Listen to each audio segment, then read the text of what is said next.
5 साल की नेहा अपनी माँ शारदा के साथ रहती थी। नेहा और उसकी माँ बहुत ही गरीब थे। नेहा की माँ दूसरों के घरों में झाड़ू पोछा करती थी। नेहा के पिता 2 साल पहले एक लंबी बीमारी के कारण दुनिया को अलविदा कह चुके थे। तब से नेहा अपनी माँ के साथ अकेली रहा करती थी। नेहा के घर में 2 छोटे बर्तन और एक दुर्गा माता की मिट्टी की मूर्त के अलावा कुछ भी नहीं था। नेहा और उसकी माँ शारदा रोज दुर्गा माता की पूजा करते और नेहा अपनी तोतली आवाज में दुर्गा माता की आरती गाती। जय अम्बे गौरी मैया जय मंगल मूर्ति, तुमको निश दिन ध्यावत, मैया जी को निश दिन ध्यावत, हरि ब्रह्मा शिवरी जय अम्बे गौरी। मांग सिंदूर बिराजत, टीको मृग मद को, उज्ज्वल से दो नैना, चंद्र बदननी को, जय अम्बे गौरी, जय अम्बे गौरी, मैया जय मंगल मूर्ति। पूजा खत्म होने के बाद, नेहा बेटी ये ले माता का प्रसाद। माँ, हम रोज दुर्गा माता की पूजा क्यों करते हैं? क्योंकि दुर्गा माता पूरे संसार की माता है, वो हम सबकी माता है। तो क्या वो आपकी भी माँ है? हाँ नेहा बेटी, वो मेरी भी माँ है और तुम्हारी भी माँ है। लेकिन मेरी माँ तो आप हो ना? शारदा हंसते हुए नेहा से बोली। दुर्गा माता जगत जननी है, वो इस संसार में रहने वाले सभी प्राणियों की माँ है। तो फिर वो हमारे साथ क्यों नहीं रहती? नेहा बेटी, दुर्गा माता तो हमारे साथ ही हैं, बस वो हमें दिखाई नहीं देती हैं। जिस दिन हम उन्हें अपनी भक्ति से प्रसन्न कर लेंगे, उस दिन वो हमें दिखाई भी देने लगेंगी। नेहा बेटी, अब बाकी बातें बाद में करेंगे, अभी मुझे काम पर जाना है। तू अपना ख्याल रखना और समय पर खाना खा लेना। ठीक है माँ, आप काम पर जाओ, आप मेरी फिक्र बिल्कुल मत करना, क्योंकि जगत जननी दुर्गा माता मेरे साथ है। नेहा के भोलेपन पर शारदा हंस देती है और काम पर चली जाती है। सब कुछ ऐसे ही चल रहा था। भले ही शारदा और नेहा गरीब थे, लेकिन वो दोनों दिल से बहुत अमीर थे। कोई भी दिन ऐसा नहीं जाता जब शारदा दुर्गा माता के भोग के लिए मिश्री लेकर ना आती हो, चाहे खुद के खाने के लिए सूखी रोटी भी नसीब ना हो। कई कई दिनों तक दोनों को भूखे पेट ही सोना पड़ता। ऐसे में दोनों दुर्गा माता का नाम लेकर सो जाती। धीरे धीरे दिन गुजर रहे थे। एक दिन अचानक शारदा की तबीयत बहुत खराब हो गई और वो काम पर नहीं जा सकी। उसने नेहा को अपने पास बुलाकर कहा, नेहा बेटी, आज मेरी तबीयत बहुत खराब है, तू दुर्गा माता की पूजा अकेले ही कर ले। कोई बात नहीं माँ, आप आराम करो, मैं दुर्गा माता की पूजा कर लूंगी। नेहा अकेले ही दुर्गा माता की पूजा करने लगी और दुर्गा माता के सामने विनती करने लगी। हे दुर्गा माता, आप तो सबकी माँ हो ना, मेरी माँ की भी माँ हो, आप मेरी माँ को जल्दी ठीक कर दो। लेकिन नियति को कुछ और ही मंजूर था। शारदा की तबीयत दिन पर दिन खराब होती चली गई और एक दिन शारदा सोकर ही नहीं उठी। उस दिन नेहा ने उसे बहुत जगाने की कोशिश की। माँ, माँ उठो ना माँ, देखो सूरज निकल आया है, दुर्गा माता की आरती नहीं सुनोगी? लेकिन शारदा तो हमेशा के लिए सो चुकी थी। जब शारदा काफी देर तक नहीं उठी, तब नेहा डर के मारे जोर जोर से रोने लगी। उसके रोने की आवाज सुनकर आस पड़ोस के लोग वहां जमा हो गए। उन्होंने शारदा का दाह संस्कार कर दिया। शारदा के जाने के बाद अब नेहा घर में बिल्कुल अकेली हो गई थी। उसे शारदा की बहुत याद आ रही थी। घर में खाने के लिए भी कुछ नहीं था। माँ को खोने का दुख और जोरों की लगी भूख दोनों नेहा को बेचैन कर रहे थे। रोती हुई नेहा घर में रखी दुर्गा माता की मूर्ति के पास जाकर बोली, हे दुर्गा माता, आपने मेरी माँ को अपने पास बुला लिया, अब मेरा इस दुनिया में क्या काम, मुझे भी अपने पास बुला लो, या तो आप मेरे पास आ जाओ, आप तो संसार की माँ हो ना। तभी नेहा को अपनी माँ शारदा की कही हुई बात याद आती है। नेहा बेटा, दुर्गा माता तो हमारे साथ ही हैं, बस वो हमें दिखाई नहीं देती हैं। जिस दिन हम उन्हें अपनी भक्ति से प्रसन्न कर लेंगे, उस दिन वो हमें दिखाई भी देने लगेंगी। मैं अपनी भक्ति से दुर्गा माता को प्रसन्न करूंगी और वो मुझे दिखाई देने लगेंगी। उस दिन के बाद से नेहा दुर्गा माता की मूर्ति के सामने बैठकर लगातार उनकी आरती गाने लगी। धीरे धीरे करके कुछ दिन बीत गए। लेकिन नेहा अपनी जगह से टस से मस नहीं हुई।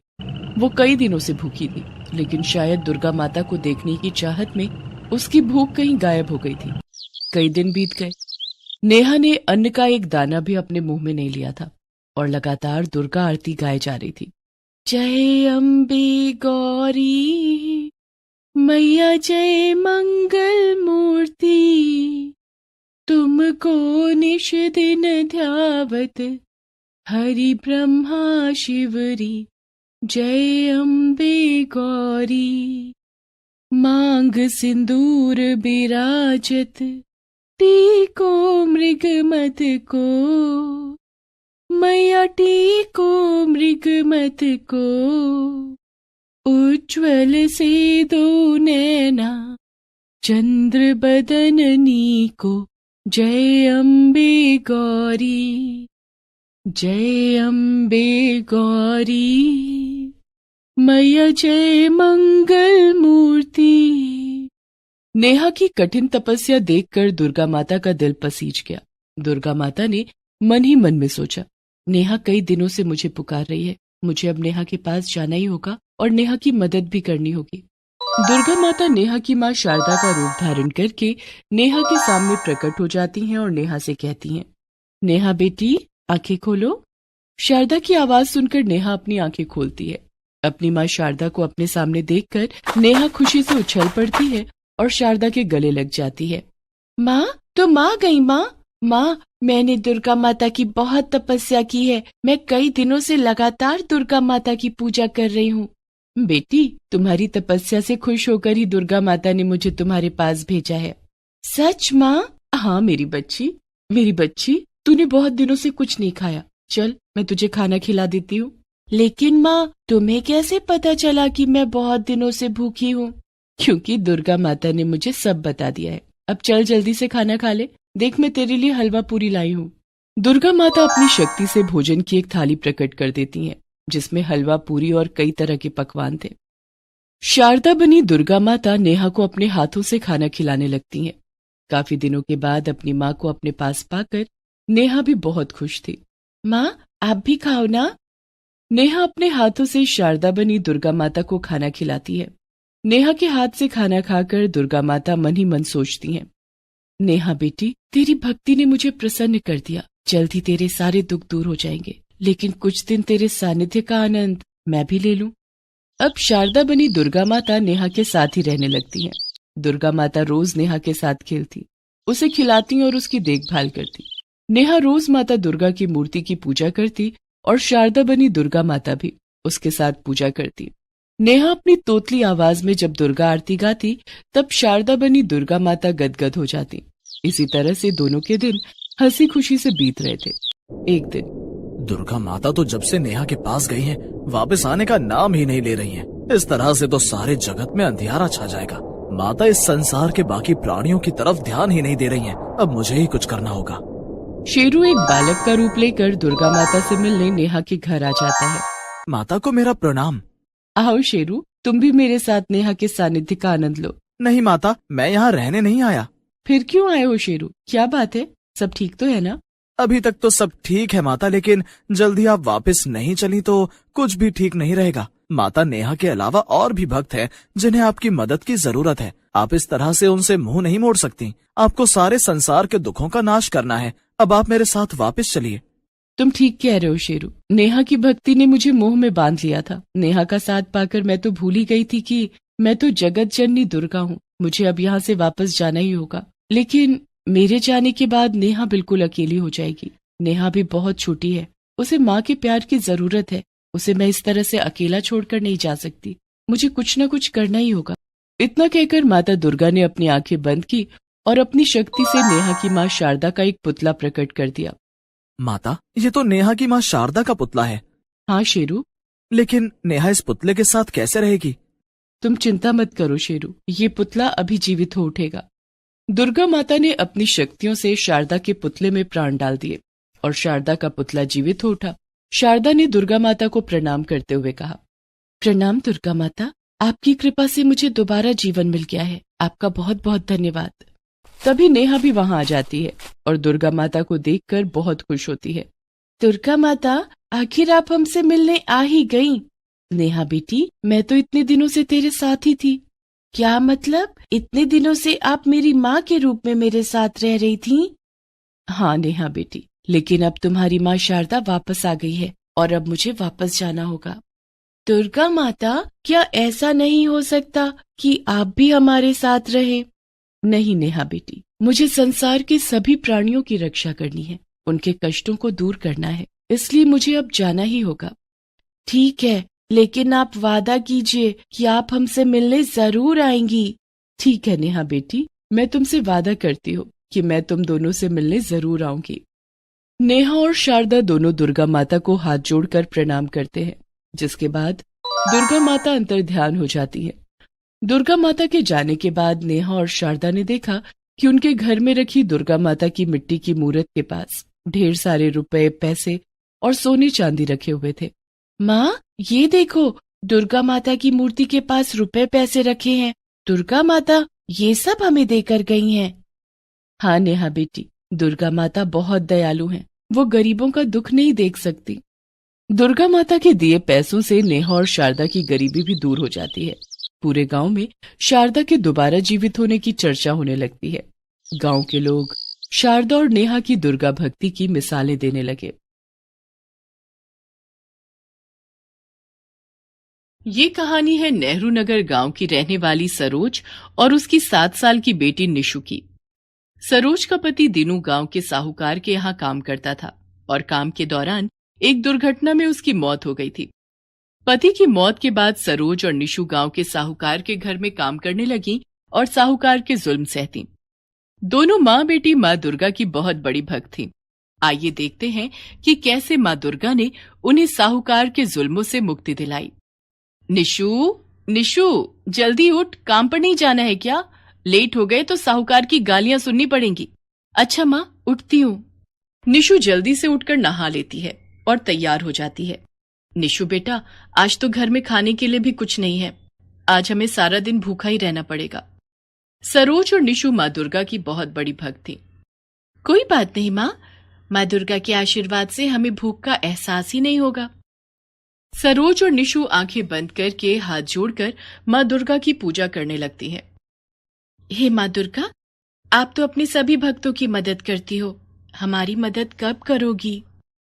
सरोज और निशु इतने गरीब थे कि उनके पास माँ दुर्गा की एक प्रतिमा खरीदने के लिए भी पैसे नहीं थे, लेकिन फिर भी दोनों रोज हाथ जोड़कर माँ दुर्गा का ध्यान करते और उनसे प्रार्थना करते थे। पूजा करके सरोज और निशु काम पर चले जाते हैं। रास्ते में, माँ आज तो हम लेट हो गए, साहूकार फिर मारेगा। माँ, आखिर हमें कब तक साहूकार की गुलामी सहनी पड़ेगी? निशु बेटा, दुर्गा माँ सब देख रही हैं, उन्हें तो सब पता है। सही समय आने पर वो हमें साहूकार के जुल्मों से मुक्ति जरूर दिलाएंगी। बातें करते हुए दोनों साहूकार के घर पहुंचे। आ गए तुम दोनों, आज पूरे 20 मिनट लेट आए हो। तुम लोगों को समय की कीमत का अंदाजा तो है नहीं। और इतना कहकर साहूकार सरोज को डंडे से मारने लगता है। सरोज को काफी चोट लग जाती है। सरोज की ये हालत देखकर निशु रोने लगती है। साहूकार जी, माँ को मत मारो, मारना है तो मुझे मारो, माँ मेरी वजह से ही लेट हुई है। अच्छा, तो ये तेरी गलती है। इतना कहकर साहूकार निशु को डंडे से मारने लगता है।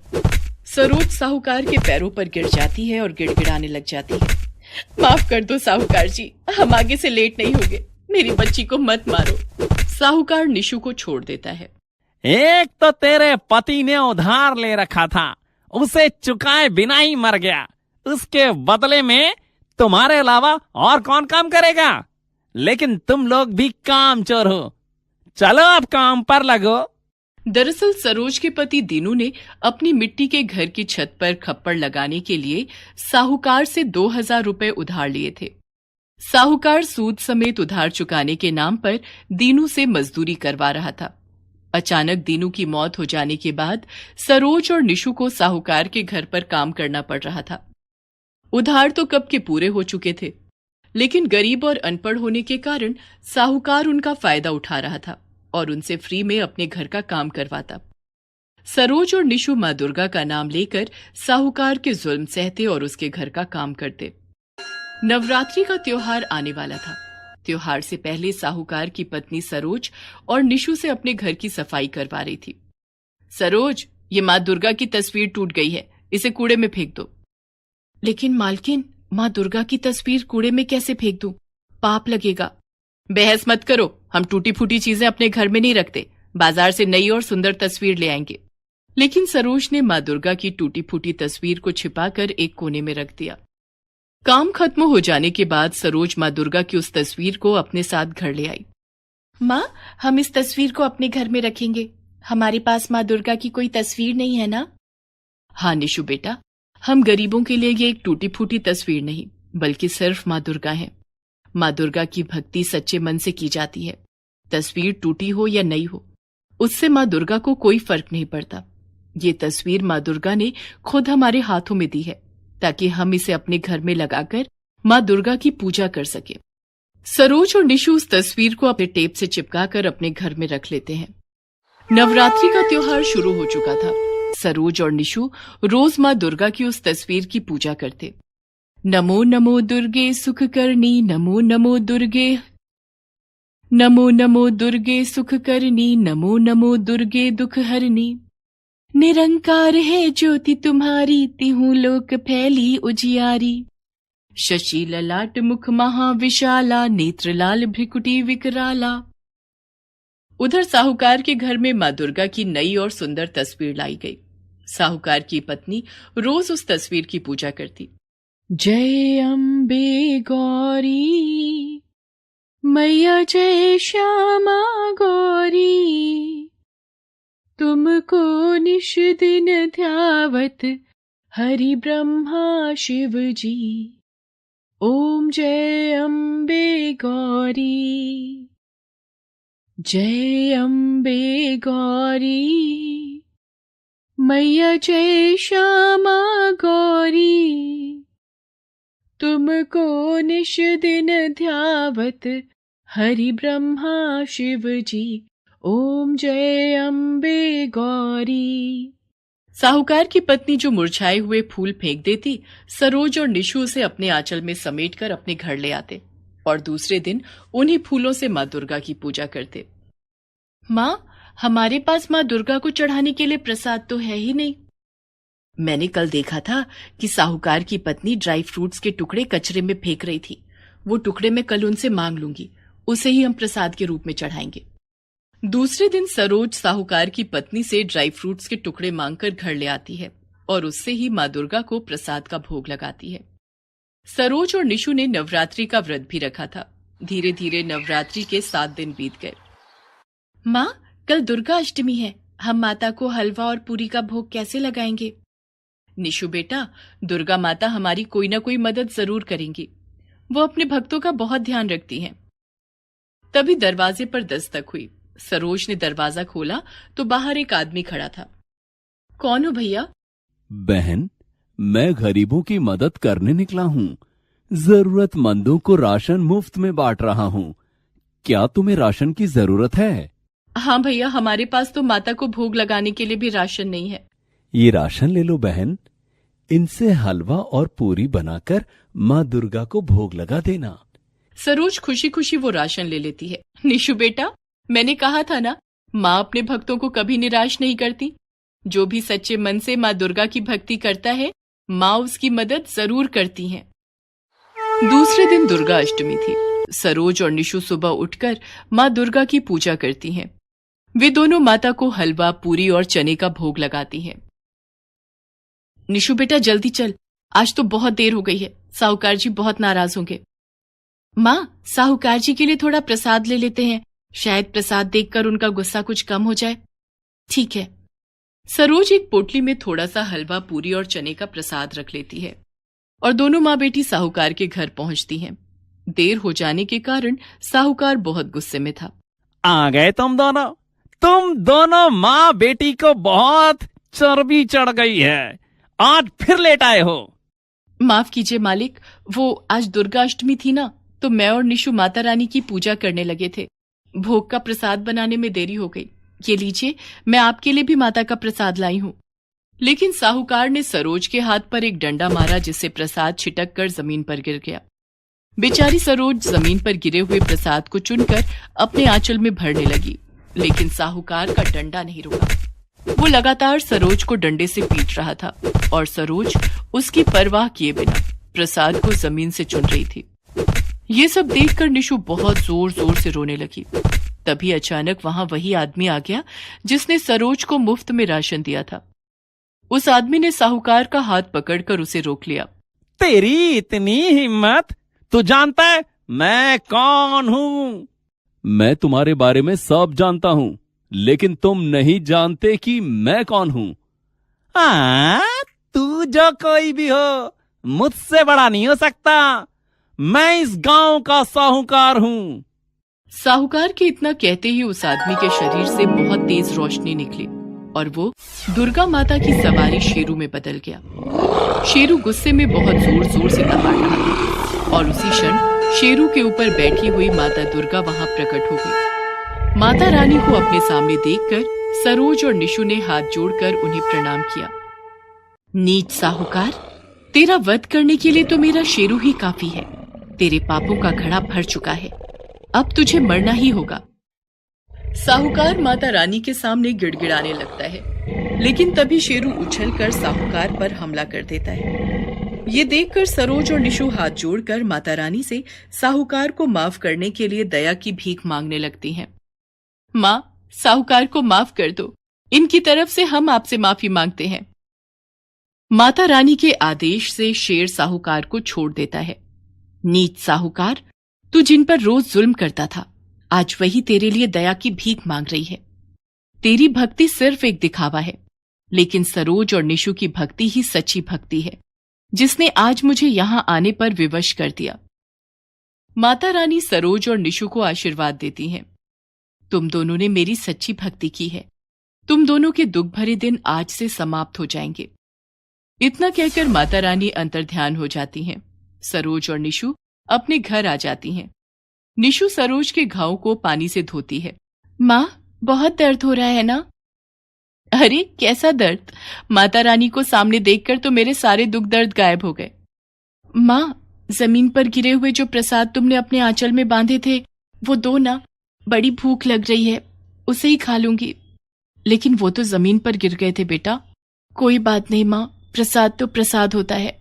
निशु को प्रसाद खिलाने के लिए सरोज जैसे ही अपने आंचल की गांठ खोलती है तो वहां प्रसाद की जगह सोने, हीरे, मोती और जवाहरात रखे हुए थे।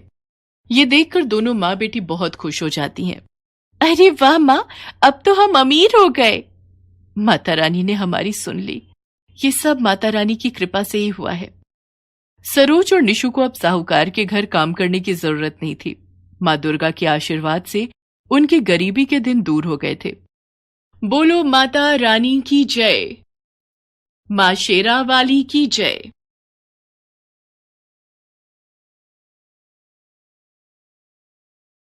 चंदन नगर गांव में आरती अपने पिता सूरज के साथ रहती थी। आरती एक बहुत ही गरीब घर की बेटी थी। उसके पिता गांव के ही सेठ पन्नालाल के घर पर काम किया करते थे। सेठ पन्नालाल और उनकी पत्नी मंजू अपने बेटे विशाल की शादी के लिए लड़की की तलाश कर रहे थे। एक दिन सेठ पन्नालाल की पत्नी मंजू की नजर आरती पर पड़ी। उस दिन आरती अपने पिता को खाना देने के लिए सेठ पन्नालाल के घर आई थी। विशाल के पापा, क्यों ना हम विशाल की शादी आरती से करा दें? कैसी बात कर रही हो मंजू? आरती हमारे नौकर की बेटी है, उसका और हमारा कोई मेल नहीं है। इसलिए तो कह रही हूं, उसे हम हमेशा अपने पैरों के नीचे दबाकर रख सकेंगे। बाप और बेटी दोनों मिलकर हमारे घर का काम करेंगे और हमारे सामने मुंह भी नहीं खोल पाएंगे। सेठ पन्नालाल अपनी पत्नी मंजू की बात मान लेते हैं और विशाल की शादी आरती के साथ हो जाती है। नौकर की बेटी होने के कारण उससे घर में कोई सीधे मुंह बात नहीं करता था। उसके साथ घर की बहू जैसा नहीं, बल्कि नौकरों जैसा ही व्यवहार होता था। विशाल भी आरती से कभी प्यार से बात नहीं करता था। आरती, आरती, कहाँ हो तुम? जी आई। मेरा कोट कहाँ रखा है? कितनी बार कहा है मेरी चीजों को अपने गंदे हाथों से मत छुआ करो। तुम्हें मेरी बात समझ में नहीं आती? मुझे पापा के साथ काम पर निकलना है। अरे तुम क्या समझोगी पैसे कैसे कमाए जाते हैं? लाखों का बिजनेस है हमारा, समय पर काम पर जाना होता है। आरती दौड़ी दौड़ी विशाल के सामने आती है। पति की जली कटी बातें सुनकर आरती की आंखों में आंसू आ जाते हैं। अपनी साड़ी के आंचल से अपना आंसू पोंछते हुए आरती अलमारी से कोट निकालकर विशाल को दे देती है। ये लीजिए जी, अलमारी में ही रखा हुआ था। हाँ हाँ ठीक है, ज्यादा जबान चलाने की जरूरत नहीं है। तभी आरती की सास मंजू ने आवाज लगाई, आरती आरती, अरे कहाँ मर गई महारानी? जी माँ जी। टेबल पर से जूठे बर्तन कौन हटाएगा? तेरा बाप। जल्दी से यहां से साफ कर और दोपहर का खाना बना। जी माँ जी, अभी करती हूँ। बेचारी आरती इसी तरह से अपने दिन गुजार रही थी। आरती की हालत देखकर उसके पिता सूरज ने उसे समझाया, आरती बेटा, तू उदास मत हो। तेरे ससुराल वाले अमीर लोग हैं। देखना, जब कुछ ही दिनों में तेरी गोद भर जाएगी तब तेरे ससुराल वाले तुझे बहुत प्यार करेंगे। जैसे ही तेरे खानदान का वारिस आएगा, तेरी जिंदगी में भी खुशियां आ जाएंगी। पिता की बात सुनकर आरती को थोड़ी राहत मिलती और वो मां बनने के सपने देखा करती। लेकिन आरती के सपने को जैसे किसी की नजर लग गई। एक एक करके शादी के 7 साल बीत गए, लेकिन ना तो आरती की गोद हरी हुई और ना ही उसके ससुराल वालों के जुल्म कम हुए। अब तो आरती के सास ससुर और पति सब उसे दिन रात बांझ होने का ताना देने लगे। आरती के लिए उसका बांझ होना किसी श्राप से कम न था। अरे ओ करमचली, तुझे अपने घर की बहू बनाकर हमने बहुत बड़ी गलती कर दी। ना तो घर संभाल सकती है और ना हमारे खानदान को एक चिराग दे पाई। अब तो गांव के लोगों ने भी हमारे घर आना जाना छोड़ दिया है। माँ जी, इसमें मेरी क्या गलती है? तेरी ही गलती है। तू बांझ है, बांझ। हमारे घर का कलंक है तू। अरे भाग्यवान, इसे कोसने से क्या फायदा है? ये तो किसी काम की नहीं है। हम इस तरह अपने बेटे की जिंदगी बर्बाद होते नहीं देख सकते। क्यों ना हम विशाल की दूसरी शादी कर दें? तभी विशाल वहां आ जाता है और अपने माता पिता से कहता है, उसकी जरूरत नहीं है पिताजी। क्यों जरूरत नहीं है बेटे? क्या तुझे इस घर में औलाद की कमी नहीं खलती? पिताजी, वो मैं अपनी दोस्त रीना से बहुत प्यार करता हूं। हम लोग काम के सिलसिले में शहर में एक दूसरे से मिले थे और अब वो मेरे बच्चे की मां बनने वाली है। आप लोग कहें तो मैं रीना को गांव ले आऊं? अरे वाह, हमारा पोता आने वाला है। हाँ हाँ बेटा, तू जाकर उसे यहाँ ले आ। हम धूमधाम से तेरी शादी रीना से करवा देंगे। ये सब सुनते ही आरती के पैरों तले जमीन खिसक जाती है। उसकी तो जैसे दुनिया ही लुट गई। ऐसे समय में उसे दुर्गा माँ के अलावा और कोई सहारा न था। वो रोती हुई माता रानी के मंदिर में गई। हे माता रानी, मैंने ऐसा कौन सा पाप किया था जिसकी मुझे इतनी बड़ी सजा मिल रही है? माँ, आपने मुझे बांझ क्यों बनाया? मुझे संतान का सुख क्यों नहीं दिया? आज मेरी कोई औलाद होती तो मेरा पति दूसरी शादी करने के बारे में भी नहीं सोचता। माँ, मुझे इस संकट से उबारो। माँ। आरती का रोना सुनकर मंदिर में पूजा करने आई एक वृद्ध महिला ने आरती से कहा, बेटी, मैंने तेरी सारी बातें सुन ली हैं। तू माता रानी के दरबार में आई है। माता रानी जरूर तेरी मदद करेंगी। माता रानी के दरबार से कोई भी भक्त खाली हाथ वापस नहीं जाता है। मैं क्या करूं, आप ही बताइए। मेरी शादी को 7 साल हो गए हैं, लेकिन अभी तक मुझे कोई औलाद नहीं हुई और इसकी सजा मुझे भुगतनी पड़ रही है। बेटी, कुछ ही दिनों में नवरात्रि का त्योहार आने वाला है। तुम 9 दिन तक व्रत उपवास करके माता रानी की पूजा अर्चना करके नवरात्रि का अनुष्ठान करो। अष्टमी के दिन 9 कन्याओं की पूजा करके एवं उनका भोग लगाकर तुम पूजा संपन्न करना। ऐसा करने से माता रानी जरूर तुम्हारी गोद भर देंगी। बेटी, माता रानी बहुत कृपालु हैं। वे तुम्हारे सारे दुख दूर कर देंगी। मैं माँ दुर्गा के पावन पर्व नवरात्रि की पूजा जरूर करूंगी। ऐसा कहकर आरती घर आ जाती है। आ गई कलमुही, कहाँ गई थी मुंह काला कराने? सुन, तेरे लिए इस घर में अब कोई जगह नहीं है। इस घर में अब वही रहेगी जो मुझे एक पोता देगी। आरती हाथ जोड़कर अपनी सास मंजू से कहती है, माँ जी, मैं यहाँ से चली जाऊंगी। बस मुझे नवरात्रि तक यहाँ रहने दीजिए। नवरात्रि की पूजा समाप्त होते ही मैं यहाँ से चली जाऊंगी। ठीक है, लेकिन सुन, कल विशाल रीना को लेकर यहां आएगा। उसके सामने कोई नाटक मत करना, वरना तुझे धक्के मारकर घर से बाहर निकाल देंगे। दूसरे दिन विशाल रीना को लेकर घर आता है। मंजू और सेठ पन्नालाल रीना को देखकर बहुत खुश होते हैं और उसका स्वागत करते हैं। अपने ही पति को किसी दूसरी औरत के साथ देखकर आरती मन ही मन रो पड़ती है, लेकिन वो कुछ नहीं कहती। रोते हुए वो अपने पिता सूरज के पास जाती है और उसे सारी बात बताती है। आरती बेटा, तू सारी चिंता छोड़कर बस माता रानी की पूजा अर्चना में अपना ध्यान लगा, अब वही तेरी नैया पार लगाएंगी। जी पिताजी, अब मुझे माता रानी पर ही भरोसा है। रीना के सामने घर के सभी सदस्य आरती की बहुत बेइज्जती करते थे। आरती, रीना के लिए नींबू का शरबत बनाकर लाओ, और माँ ने गोंद के लड्डू बनाए हैं, वो भी लेकर आना। डार्लिंग, ये कौन है? ये हमारी नौकरानी है, काफी साल से हमारे घर में काम कर रही है ना, इसलिए घर के सदस्य जैसी हो गई है। इसके पिताजी हमारे घर में नौकर हैं। विशाल की बात सुनकर आरती रसोई में जाकर जोर जोर से रोने लगती है। तभी वहां मंजू आ जाती है। तुझे कहा था कि रीना के सामने कोई नाटक मत करना, तू ऐसे नहीं मानेगी। तुझे इस घर से निकालकर बाहर फेंक देंगे, तब तू मानेगी। आरती झट से अपने आंसू पोंछती है और रीना के लिए शरबत और लड्डू लेकर विशाल के कमरे में जाती है।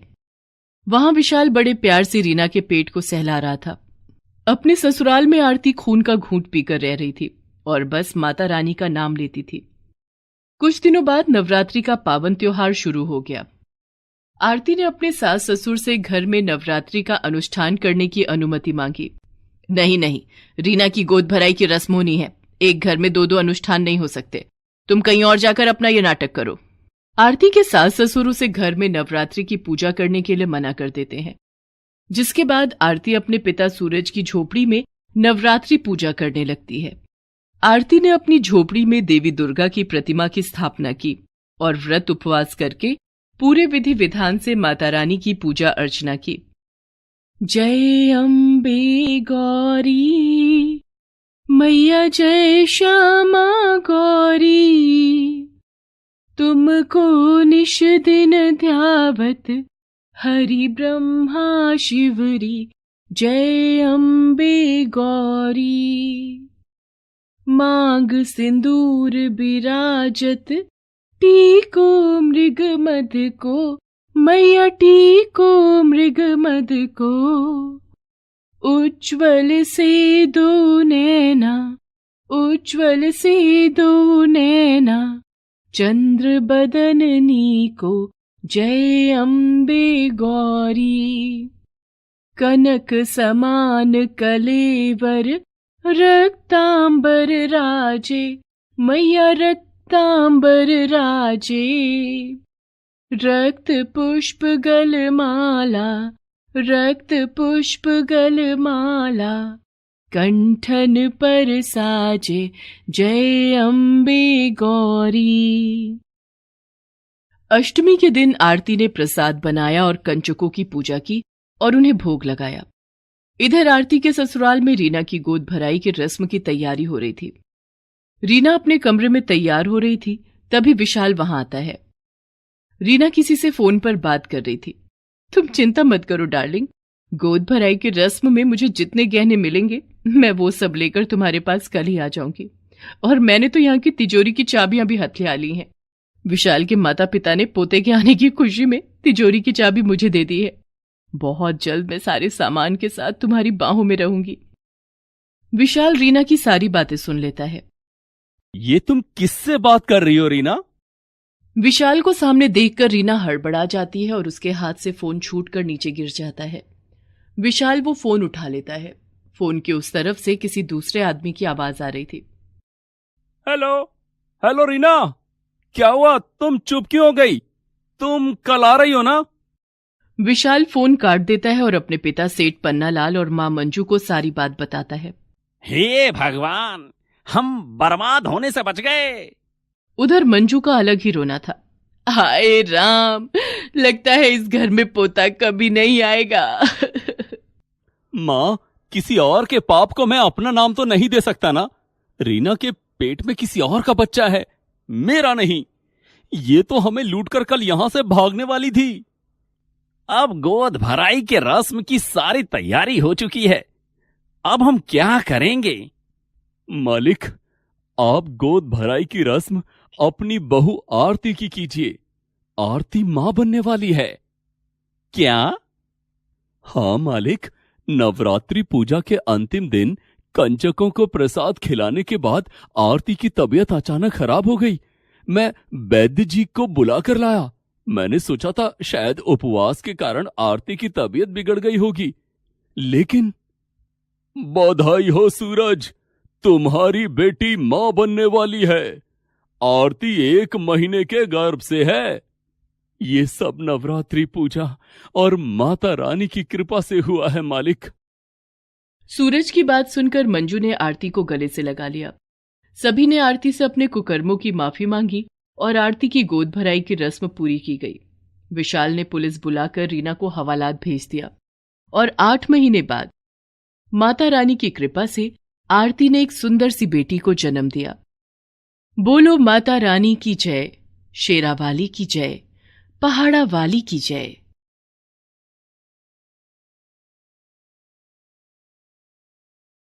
गरीब की दुर्गा भक्ति।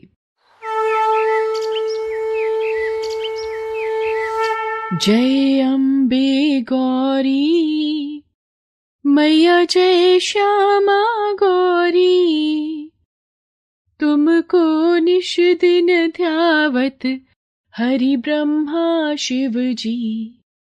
ओम जय अम्बे गौरी।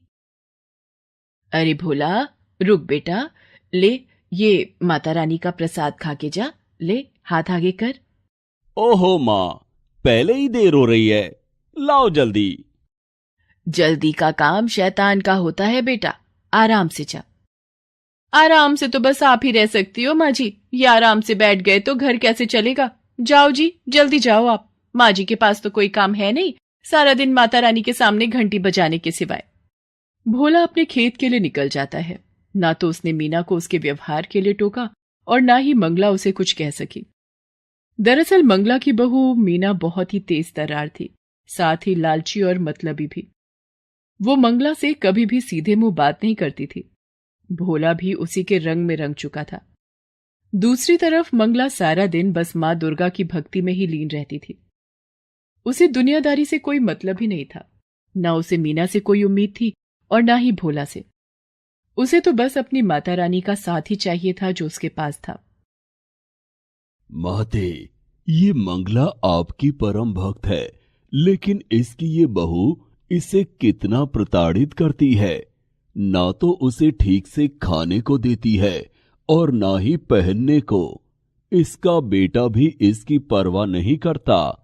माते, आपको नहीं लगता कि मंगला को आपकी मदद की आवश्यकता है?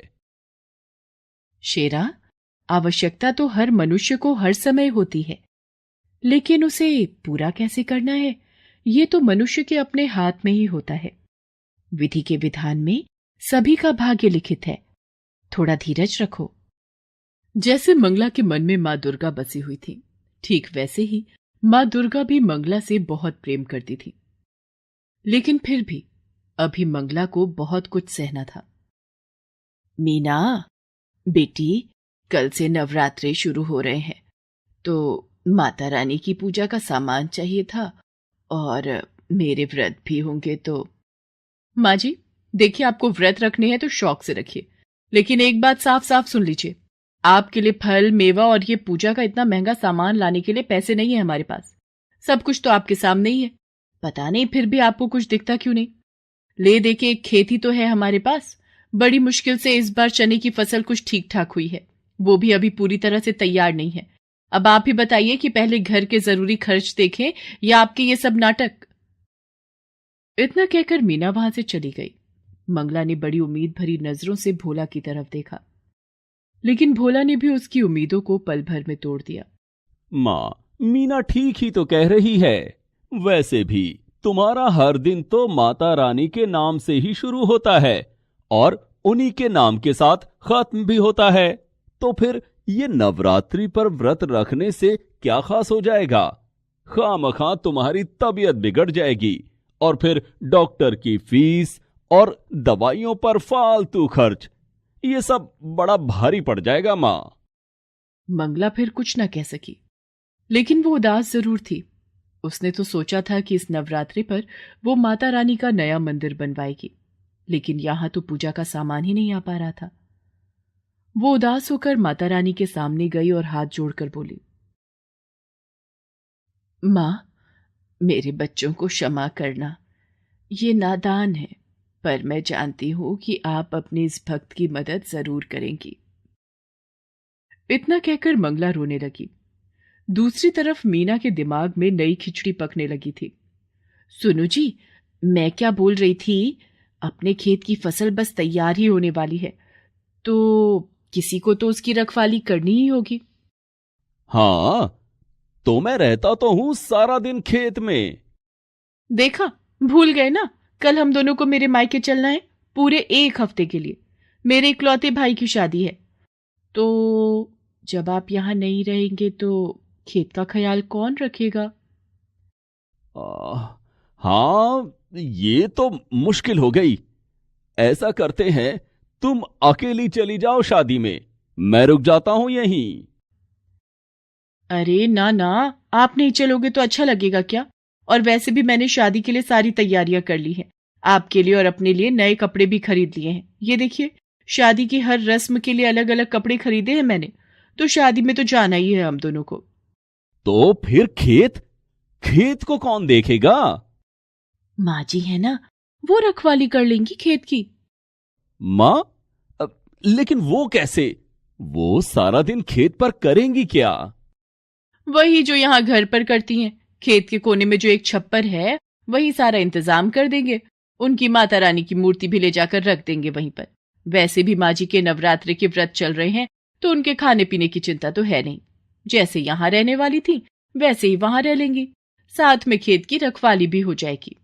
लेकिन क्या क्या ये ठीक रहेगा? बिल्कुल ठीक रहेगा जी। अब तुम ज्यादा मत सोचो, हमें कल ही निकलना है, तो ऐसा करो, आज शाम को ही माँ जी को जाकर वहां छोड़ाओ। भोला एक बार भी मंगला से उसकी मर्जी पूछता तक नहीं, और उसे उसके सामान के साथ खेत में छोड़ आता है। अच्छा माँ, चलता हूं, तुम आराम से रहना और हम 1 हफ्ते में लौट आएंगे, ठीक है? हाँ बेटा, तू मेरी चिंता मत कर। जा, आराम से जाना और बहू का भी ख्याल रखना।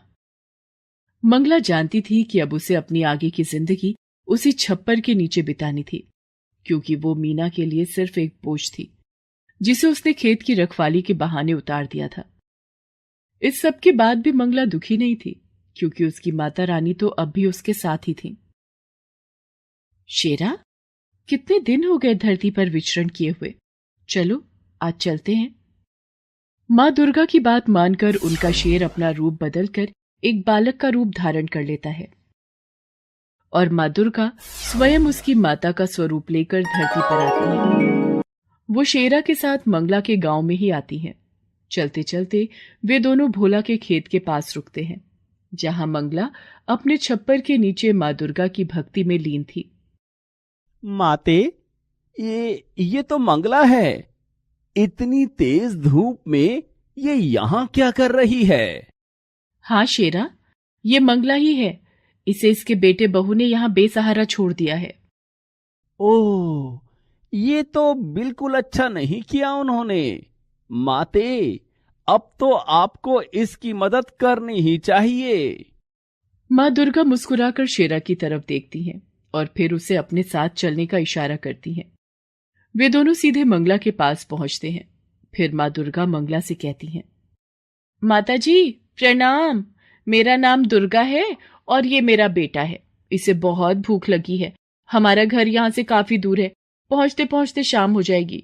अगर आपकी आज्ञा हो तो क्या हम आपके खेत से कुछ चने ले सकते हैं? बस मेरे बच्चे का पेट भर जाए, इतने ही लेंगे, आपकी बड़ी कृपा होगी। नहीं, तुम नहीं ले सकते। क्या कहा? हम नहीं ले सकते? लेकिन लेकिन मुझे बहुत भूख लगी है, बस थोड़े से दे दीजिए ना। बेटा, कच्चे चने ले भी लोगे तो भला उन्हें खाओगे कैसे? तुम दोनों यहीं रुको, मैं खुद जाकर चने लाती हूँ और फिर अपने चूल्हे पर उन्हें भूनकर तुम्हें देती हूँ। फिर देखना क्या स्वाद आता है। मंगला उन दोनों को वहीं बिठाकर खुद चने लेने के लिए खेत में चली जाती है और अपनी झोली में ढेर सारे चने लेकर वापस लौटती है। आप रहने दीजिए, अब इन्हें भूनिए मत, मेरा बेटा ऐसे ही खा लेगा। कमाल करती हो बेटी, ऐसे कैसे खा लेगा कच्चे चने? मैंने कहा ना, तुम बस कुछ देर रुको। बेटी, मुझ बुढ़िया के पास और तो कुछ है नहीं, बस जो कर सकती हूँ वो तो करने दो, मुझे अच्छा लगेगा। वैसे भी माता रानी के नवरात्रे चल रहे हैं और पता नहीं मैं कंजक पूजन कर भी पाऊंगी या नहीं। इस प्यारे से बच्चे और तुम्हें चने खिलाकर ही संतोष लेने दो मुझे। इसके बाद मंगला बड़े ही प्यार से अपने चूल्हे पर उन चनों को खूब अच्छे से भूनती है और फिर माँ दुर्गा और शेरा को खिलाती है। इसके बाद, धन्यवाद माता जी, आपके चनों का स्वाद मैं कभी नहीं भूलूंगी। इसके साथ ही माँ दुर्गा शेरा के साथ वहां से जाने लगती हैं। तभी शेरा उनसे कहता है, माता, मैं जानता हूं कि ये सब मंगला की एक परीक्षा थी और जहां तक मैं समझता हूं मंगला इस परीक्षा में खरी भी उतरी है, तो क्या उसे कोई इनाम नहीं मिलना चाहिए? माँ दुर्गा एक बार फिर शेरा की तरफ देखकर मुस्कुराती हैं और फिर वो मंगला की तरफ अपना हाथ उठाती हैं। उनके आशीर्वाद से निकले प्रकाश से मंगला पूरी की पूरी सोने की बन जाती है। हालांकि वो एक मूर्ति नहीं थी, लेकिन अब सोने की एक चलती फिरती इंसान थी। और सबसे खास बात तो ये थी कि खुद मंगला को इस बात का एहसास नहीं था। इसके बाद मंगला को जिस किसी ने भी देखा वो अचंभे में पड़ गया। अब तो सारा गांव ही मंगला को अपने साथ रखने को तैयार था, यहां तक कि मीना भी। माँ जी, चलिए घर चलिए हमारे साथ, अब आपको यहाँ रहने की कोई जरूरत नहीं, मैं आपकी खूब सेवा करूंगी। नहीं बहू, तुम्हें परेशान होने की जरूरत नहीं है, अब तो पूरा गांव मुझे रखने को तैयार है। अरे ऐसे कैसे, आप किसी के भी साथ चली जाएंगी? माँ जी, हम आपके सगे हैं, हमसे ज्यादा प्यार आपको कौन करेगा भला? और वैसे भी माँ जी, सबको आपसे बस सोना चाहिए, आपकी तो यहाँ किसी को नहीं पड़ी। हाँ बहू, तुम्हारी ये बात तो बिल्कुल सच है, इसीलिए मैंने तय किया है कि मैं किसी के साथ नहीं जाऊंगी, अपनी माता रानी के साथ यहीं रहूंगी हमेशा। नहीं माँ जी, मैंने कहा ना, आप मेरे साथ चलिए, अपने घर चलिए, हम आपके लिए माता रानी का बहुत बड़ा मंदिर बनवा कर देंगे। आप सारा दिन माता रानी की पूजा करना और अब से हर नवरात्रि हम माता रानी के नाम से जागरण भी करवाएंगे। नहीं बहू, अब इस सब की जरूरत नहीं है। इतना कहकर मंगला माता रानी के चरणों में अपना सिर रखती है और अगले ही क्षण वो अपने प्राण त्याग देती है। ऐसा लग रहा था मानो उसने माता रानी के चरणों में ही मोक्ष को प्राप्त कर लिया था। मंगला को जो चाहिए था वो उसे मिल गया था, लेकिन मीना को नहीं, क्योंकि ना तो अब मंगला सोने की थी और ना ही मीना के किसी काम की। Please subscribe this channel. गरीब बांझ बहू की नवरात्रि।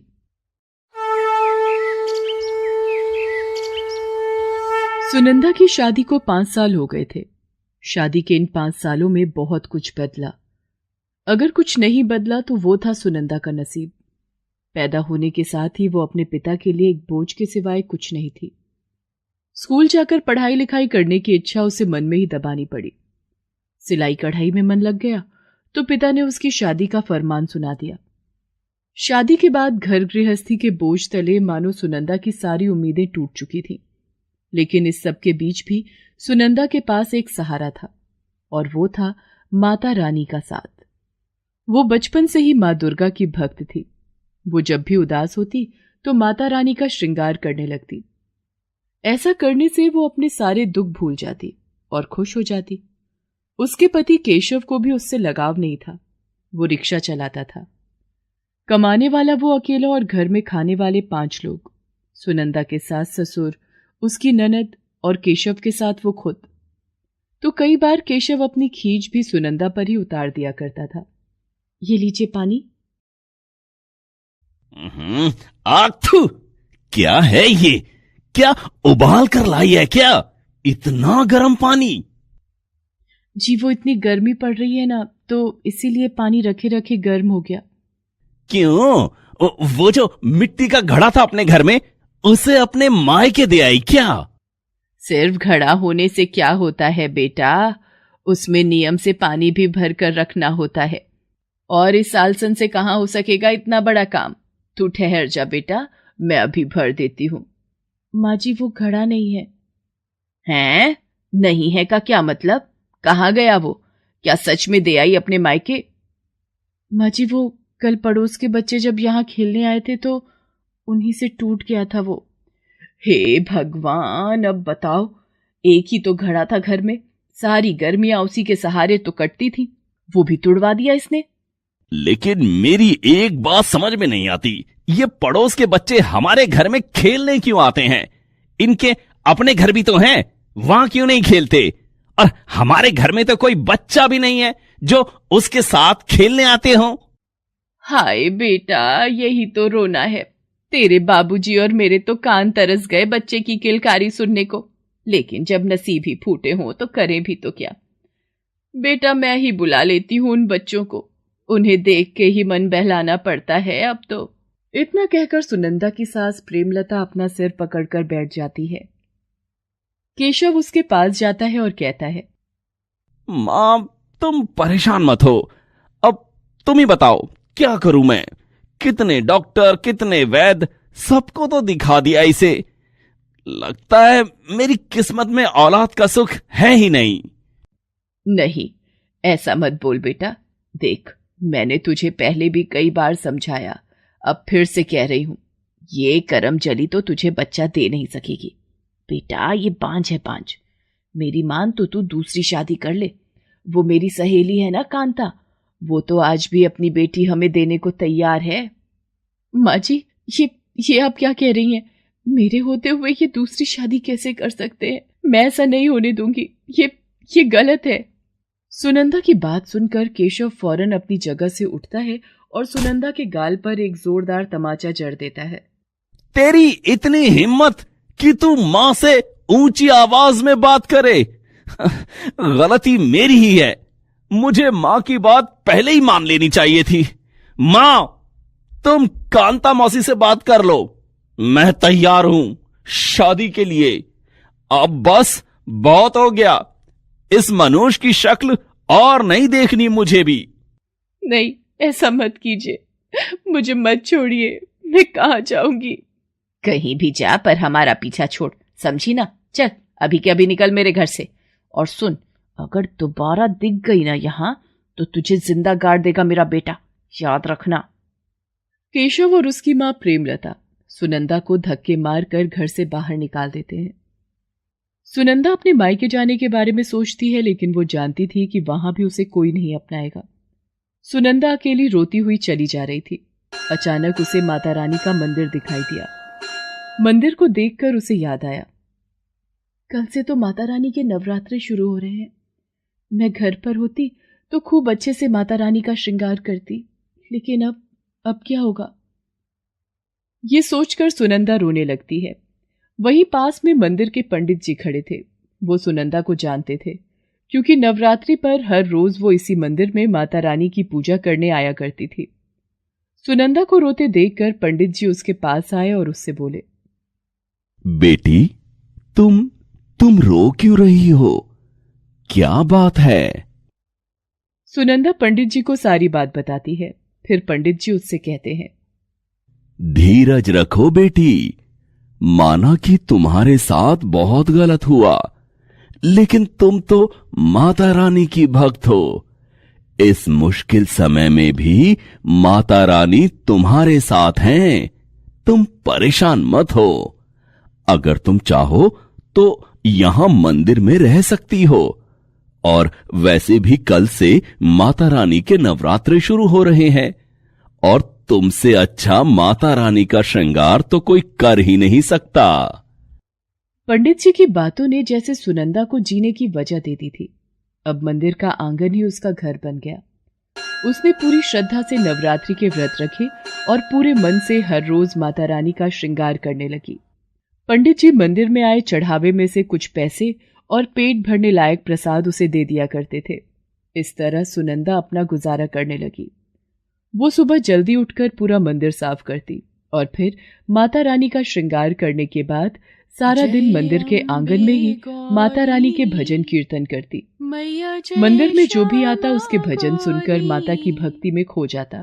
तुमको निश दिन ध्यावत हरि ब्रह्मा शिव जी, ओम जय अम्बे गौरी, जय अम्बे गौरी, मैया जय श्यामा गौरी, तुमको निश दिन ध्यावत हरि ब्रह्मा शिव जी, ओम जय अम्बे गौरी।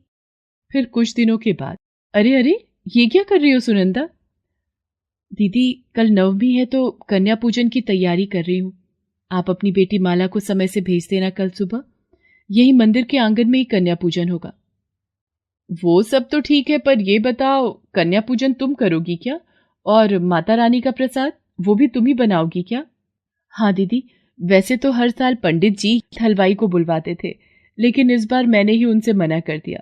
अब जब मैं हूं यहाँ तो मैं अपने हाथों से माता रानी का भोग बनाऊंगी। अच्छा दीदी आप पूजा करो, मैं चलती हूँ, कल के लिए बहुत सी तैयारियां करनी है। सुनंदा वहां से चली गई और जो महिला उससे बात कर रही थी वो मंदिर के अंदर आ गई। सुनंदा से बात करने के बाद से ही उसके चेहरे के हाव भाव कुछ अलग से थे। मंदिर में उसे जैसे ही पंडित जी दिखाई दिए तो वो फौरन उनके पास गई और बोली, पंडित जी ये क्या हो रहा है यहाँ, वो भी आपके होते हुए? क्या हुआ बेटी, क्या हो रहा है यहाँ? देखिए मंदिर की साफ सफाई तक तो ठीक था। वो सुनंदा माता रानी का श्रृंगार करने लगी तो भी हमने कुछ नहीं कहा, लेकिन अब वो कन्या पूजन भी करेगी और प्रसाद भी उसी के हाथों से बनेगा क्या? ये तो बहुत गलत हो जाएगा पंडित जी। क्यों? ये सब अगर सुनंदा करे तो उसमें क्या बुराई है? मैं कुछ समझा नहीं। पंडित जी ऐसे अनजान क्यों बन रहे हैं आप? सारा गांव जानता है वो एक बांझ है, बांझ। तभी तो उसके पति ने छोड़ दिया उसे। सुना है वो तो अब दूसरी शादी भी करने वाला है। तो आप ही बताइए, जिस औरत पर इतना बड़ा लांछन लगा हो तो उसके हाथों से कन्या पूजन करवाना और प्रसाद बनवाना क्या ठीक है? देखिए पंडित जी, अगर वो ये सब करेगी तो मैं तो अपनी माला को नहीं भेजूंगी यहाँ कन्या पूजन के लिए, फिर आप देख लेना। इतना कहकर वो महिला वहां से चली गई। पंडित जी मुस्कुरा रहे थे। तभी उन्हें किसी के रोने की आवाज सुनाई दी।